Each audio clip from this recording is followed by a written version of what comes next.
Welcome back to the channel. Kirk Rifles coming to you today with a Lexus news update.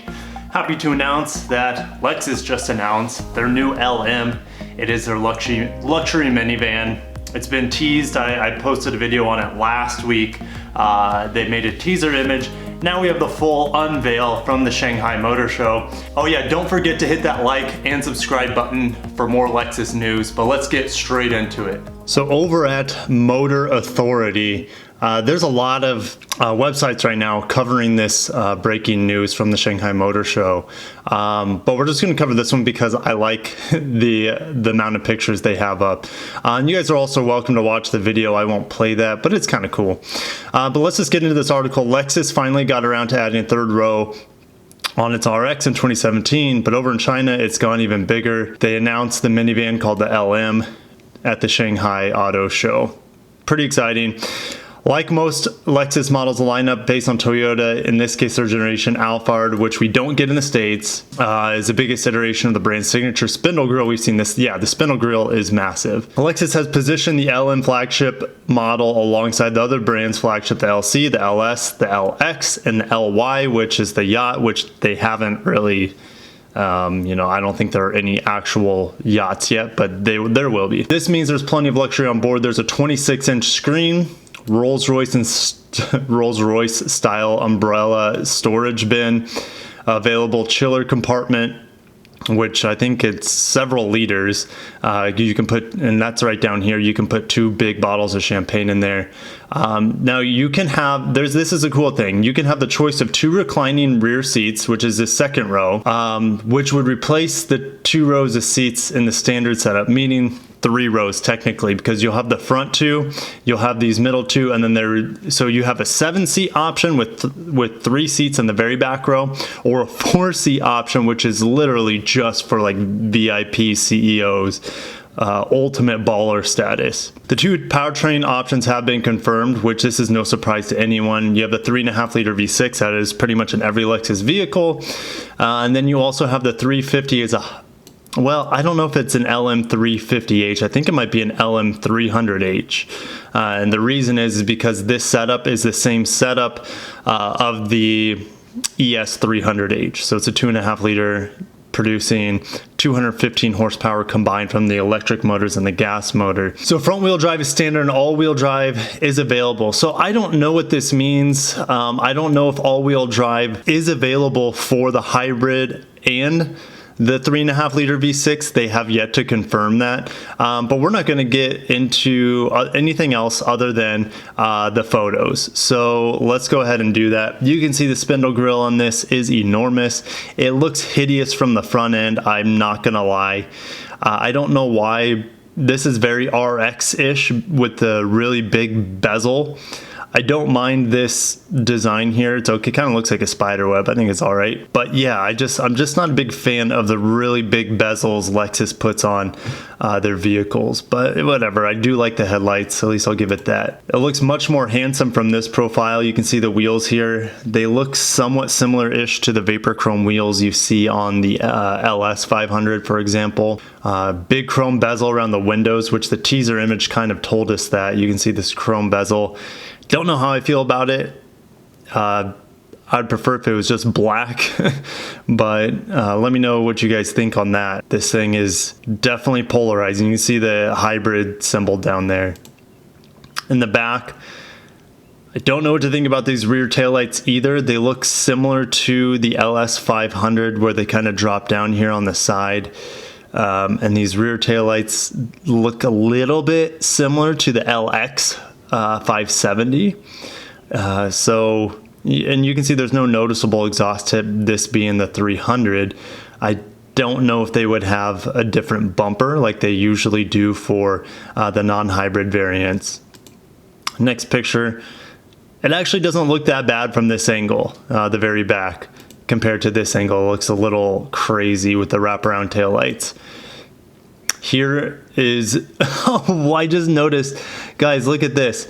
So usually they have the manual or the non-digital, the analog clock. That's what I'm trying to say. Analog clock up here. We have confirmation of the remote touch interface, but look how big this screen is.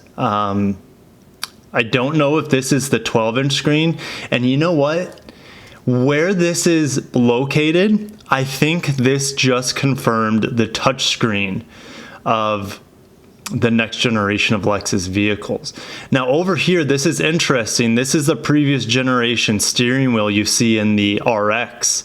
So I don't know what to think about this. I hope it changes in time for production, but this is definitely a previous generation steering wheel that you see on the RX. Now this is the clock here. They moved the clock from the front to the back, which almost makes sense because this, I'm going to go out on a limb and say this is going to be a touch screen. And then in here, of course, you have the clock. This is like a true limousine where this is a piece of glass right here that rolls down. Here's a 26-inch screen, TV screen that you can plug your phones, your tablets in. This is all wood right here, this bezel here on the edge. I wish this was more of a glossy black right around here. And then this is where your cooler is going to be. Here, these seats look absolutely amazing. You have additional controls here. I can't tell you what they are. This is going to be a touchscreen, very reminiscent of the LS 500. But there's just even like switches down here, which you don't see in the LS. The LS has it's all built into the touchscreen. So it'd be interesting to see which functions they put in those switches. We do have rear sunshades on both windows here. Now they are not automatic. This pull tab tells me that they are manual, which makes me wonder, are they going to have an automatic or a power rear sunshade? You think they would, maybe in the upper trims, but that's yet to be confirmed. So of course you have the leg raiser here.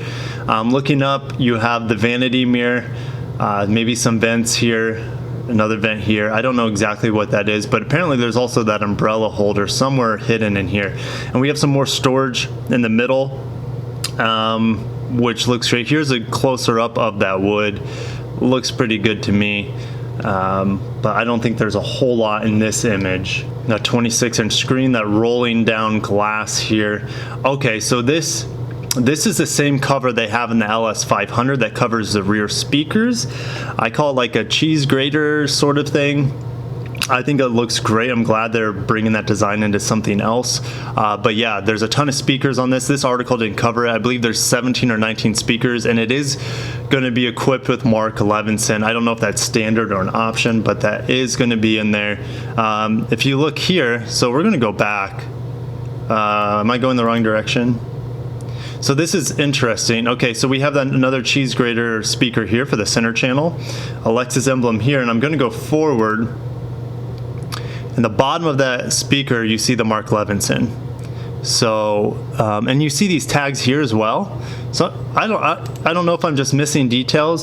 So it looks like here they don't have the badge in for the Mark Levinson, but that's totally where it's going to be. Because if you look in this picture, you can see there is definitely a Mark Levinson badge there. Now you can see here, not only is the window roll downable or adjustable, I don't know what to call it. You can also put a screen up, which is pretty neat. Looking around here, you see the rear sunroof, which is probably a sunroof for the driver as well. That would be my guess. But you can see the reclining function. And this is the 4-seat setup.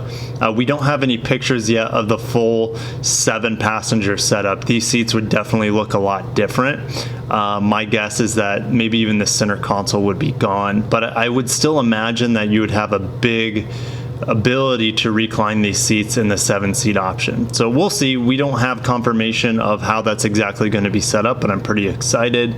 Of course, they have an Asian man here because it is marketed in Asia. Hopefully it comes to the US, but I'm not getting my hopes up. I can't tell you, I can't zoom in enough. These pictures are not high quality enough for me to tell you what's going on back here. This might be a rear sunshade. These are maybe door locks, windows that roll down. I think that might be what these are. This might be the rear window that rolls down. I'm not quite sure. And there are some buttons back here as well, which seem to be in an odd place.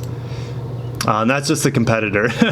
We're not going to touch on that Mercedes, but that sums it up. Also, you guys, back on the other side.